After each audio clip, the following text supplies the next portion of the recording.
files. For now, let's take a look at some of the other top stories of this hour.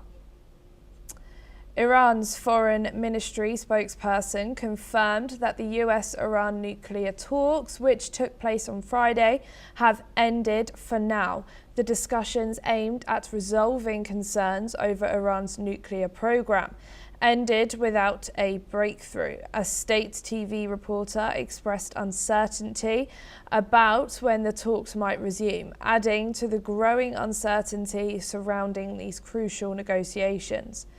In a related statement, Iranian Foreign Minister Abbas Araghchi stressed that talks with the United States will remain solely focused on nuclear issues. Speaking to IRNA, Araghchi emphasized that any further dialogue would require a commitment to refraining from threats, a condition raised during the recent talks held in Oman. While both parties have expressed a willingness to continue dialogue, geopolitical tensions persist, complicating the chances of a swift resolution.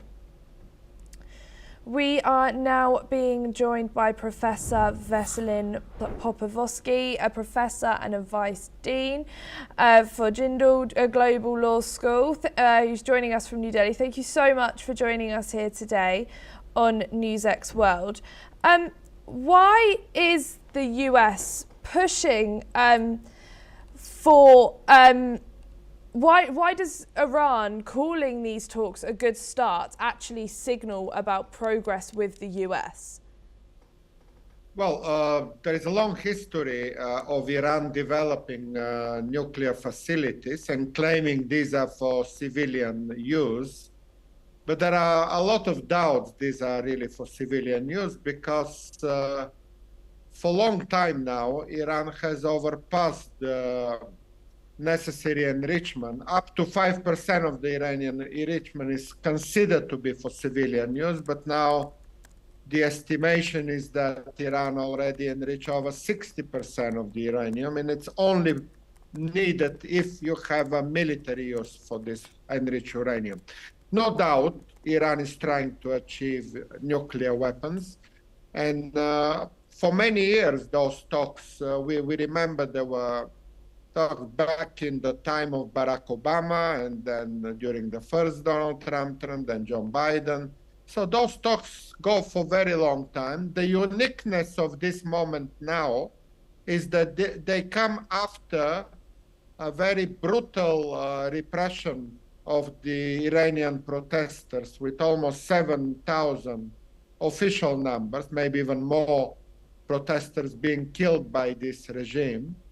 And as you correctly mentioned, the Iranians will only want to talk about nuclear issues, whereas the United States would like also to discuss other issues. For example, the support that Iran gives to its proxies, such as Hamas in Gaza, such as Hezbollah in Lebanon, Houthis in Yemen, and so on.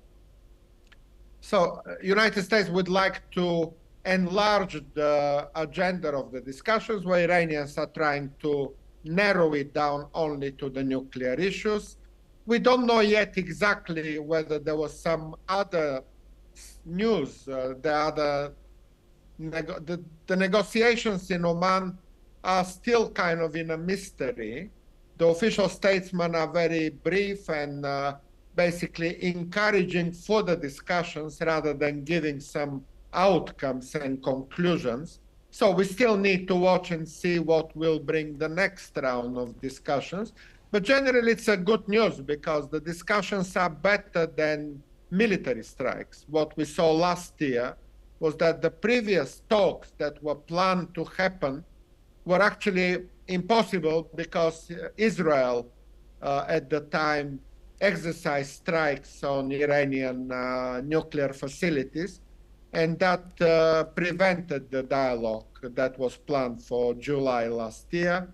So we need to see what happens next. Will the discussions continue, or will there be some military build-up in the region? Thank you. Please don't go too far, as we will be back with you very shortly. The United States urged three-way talks with Russia and China to